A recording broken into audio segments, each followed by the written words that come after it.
Are we at war with Iran? I think we're in a military action at this point. Yesterday, the president said we're doing very well on the war front. Is the president wrong when he says we are at war?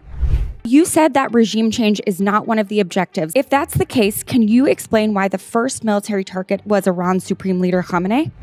You won't say if we're at war. You won't say if regime change is actually part of our thing. Remind me, Undersecretary Colby, how long did Operation Iraqi Freedom last? The American people are not stupid.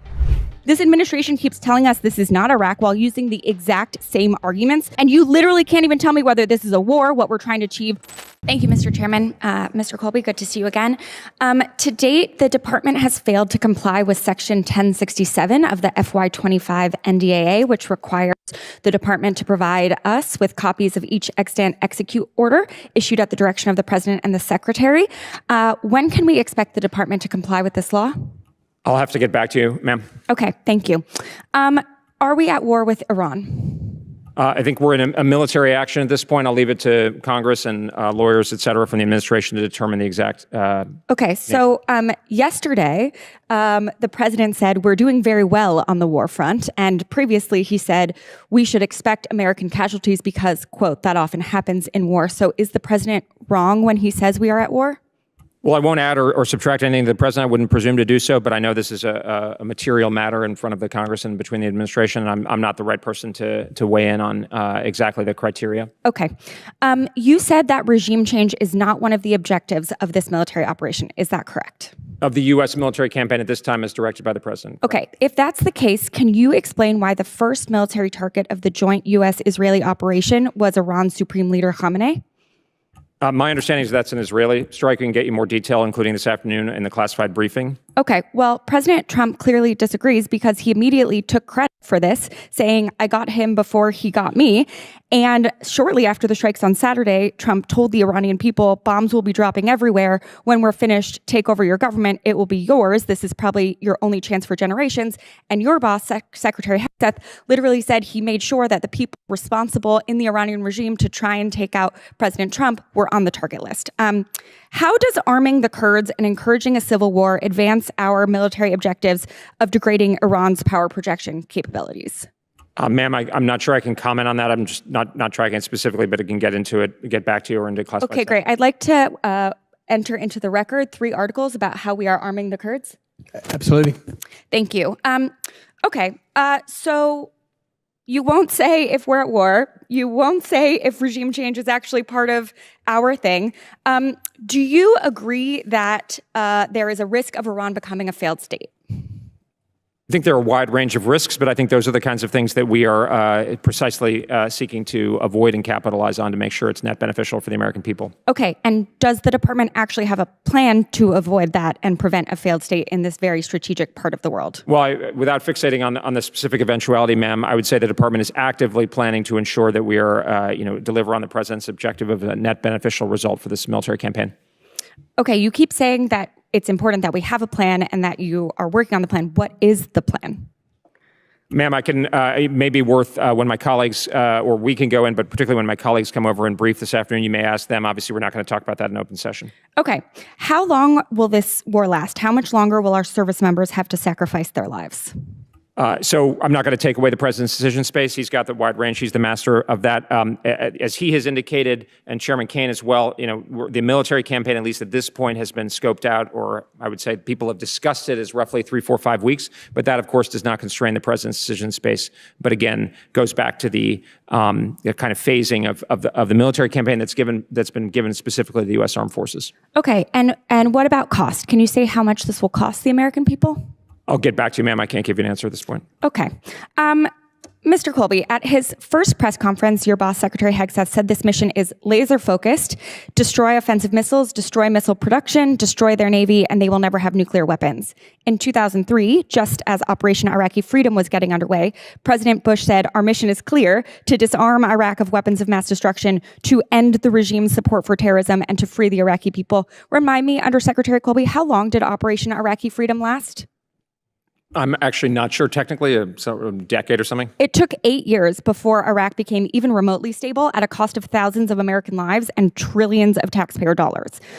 Secretary Hegseth said this week that we're not doing nation building. We don't do quagmires, no democracy building exercise. In fact, his predecessor as Secretary of Defense, Secretary Rumsfeld, said, and I quote, "I don't do quagmires. You just said that this isn't going to be another Iraq." Secretary Rumsfeld himself said, "Of course, it won't be Vietnam. We're going to go in, overthrow Saddam, and get out. That's it." The American people are not stupid, under Secretary Colby. This administration keeps telling us this is not Iraq while using the exact same arguments that were used to justify the war in Iraq. We have already had 6 service members die in this war and dozens more injured. And you can't even give me an answer on what the plan is or what the objectives really are. Our embassies have been attacked. At least $90 million worth of fighter jets were shot down by our allies. And you literally can't even tell me whether this is a war, what we're trying to achieve, or how much it's going to cost the American people.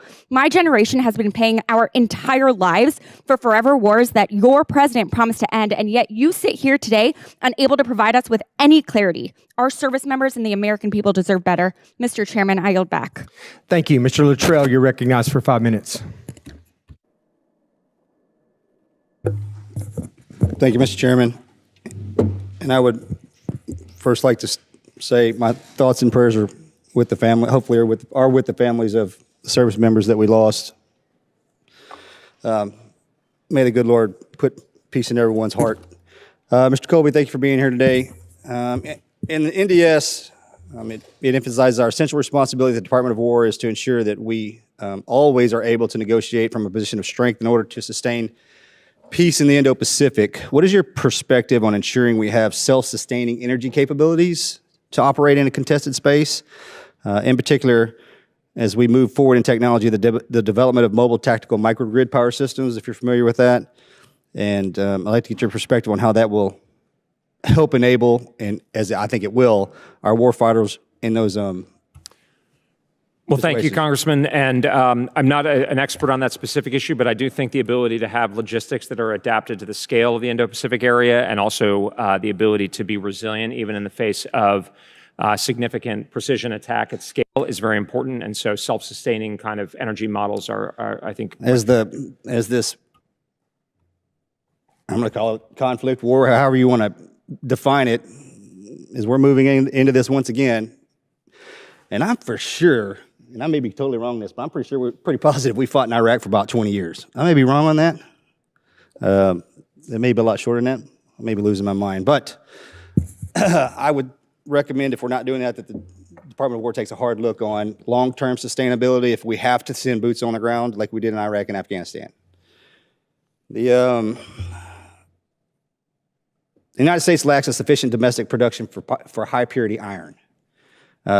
High-purity iron serves as a foundation input for the rare earth magnets, permanent magnets, naval shipbuilding alloys, electrical systems, hypersonic systems, and other advanced defense applications. Where do we stand on that currently if we're trying to pull everything back into the United States? Sir, I'm sorry, I'll have to get back to you. I don't have an update. I'm going to get something to you here in a second, I promise.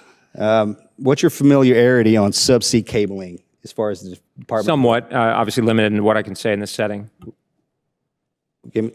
Are you familiar with the department's stance on, in any way, shape, or form, subsea cabling? Yes, I'm familiar in general terms. Not trying to be evasive, just obviously a lot of that's behind the curtain. You know how much information travels underneath the subsea cabling systems from the United States everywhere? I don't have a precise figure, but I think it's a lot. 95 to 99% of all communications, including the Department of War's information, travels under the water, not over the top of our head. I'm curious to what the offensive, defensive capabilities of protection of these subsea cabling systems is and what the strategy will be moving forward. And my concern is, because we talk about the Department of War, I've been asking every secretary, deputy secretary, and all their buddies, who's responsible for the subsea cabling protection for the United States? And I've got Department of War, Homeland Security, Commerce, DOJ, FCC, the dude walking down the street, and probably the guy that flew the plane here to get me back to DC, touches this in some way. My question is, if we have a catastrophic hit on those cabling systems, because $10 trillion travels underneath that system daily, I can't get a straight answer on who's responsible if they are hit, which we get hit twice a week. Nefarious actors, fishermen, doesn't matter. But I need someone to tell me, because this isn't where we're looking. And that's guerrilla warfare. And the way that I see it, if you cripple our ability to communicate, whether that's data, banking, Department of War, there's a lot worse things in life than dying. And if you take our economy down to a knee, we're in bad shape. So I'm assuming you can't speak to me in detail in this setting, but what I would like to have is either come see you, you come see me, or in this classified setting that we're going to have after the fact. I need some answers from the Department of War, because I'll say not if, but when something happens, somebody's going to have to speak to us and tell us why, because what I don't want is to say that we weren't looking. Fair enough? More than fair, sir. I share your concern about it. It's not, I'm the policy guy, but I commit to get you a good answer, and would be delighted to talk to you further about that and other topics. All right. Mr. Chairman, I yield. Gentleman yields back.